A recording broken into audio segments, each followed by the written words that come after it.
যেহেতু আমি যে উদ্দেশ্য করেছিলাম, মূল উদ্দেশ্য ছিল আমার শিক্ষার্থীদের সচেতন করা।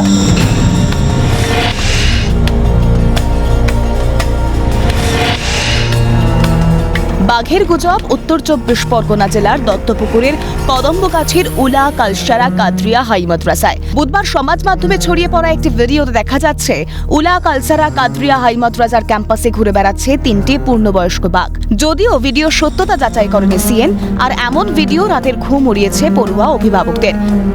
স্কুলে খোঁজ নিয়ে জানা গেল কৃত্রিম বুদ্ধিমত্তা বা এআই ব্যবহার করে ভিডিওটি তৈরি করেছেন হাই মাদ্রাসারই ভূগোলের সহশিক্ষক মোহাম্মদ ইয়ামিন মল্লিক। কিন্তু কি উদ্দেশ্যে তৈরি, ভুলভাবে ব্যাখ্যাই বা কেন? না, যেহেতু আমি যে উদ্দেশ্য করেছিলাম, মূল উদ্দেশ্য ছিল আমার শিক্ষার্থীদের সচেতন করা, কিন্তু এখন ওটা মৌখিকভাবে বলতে হবে। আমি ওদের প্র্যাকটিক্যাল একটা দেখেও দিয়েছিলাম যে দেখো যে এই বিদ্যালয় তোমরা বুঝতেই পারবে না যে আমি এমন একটা ভিডিও করব যেন এখানেই মনে হচ্ছে বাঘ ঘুরছে। তোমরা এরকম সোশ্যাল মিডিয়ায় একাধিক ভিডিও দেখতে পাবে যেখানে হচ্ছে এই ধরনের কন্টেন্ট আছে, তোমরা তার সেটা কিন্তু বিশ্বাসযোগ্যতা থাকবে না। মূল উদ্দেশ্য আমার শিক্ষার্থীদের এআই ভিডিও সম্পর্কে সচেতন করা, কিন্তু যেহেতু নেগেটিভ প্রচার হয়ে যাচ্ছে, আমি যেটা সচেতন করতে যাচ্ছিলাম দেখে গেলাম যে আমার ভিডিওটায় সেই নেগেটিভ প্রচারে চলে যাচ্ছে, যার জন্য আমি ওটা ডিলিট করে দিয়েছি।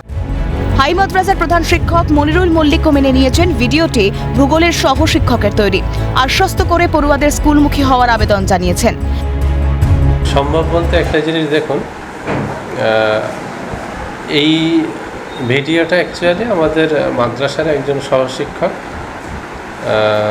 সে ইউটিউব চ্যানেল একটু চালায়, তা ও নিজের থেকেই আর কি ওই এআই এর মাধ্যমে এডিট করে দেখা যাচ্ছে ওইটা করেছে। যেটা হয়েছে আর কি, কিছু গার্জিয়ান অবশ্যই তারা আতঙ্কিত এবং ছাত্রছাত্রী তারাও আতঙ্কিত।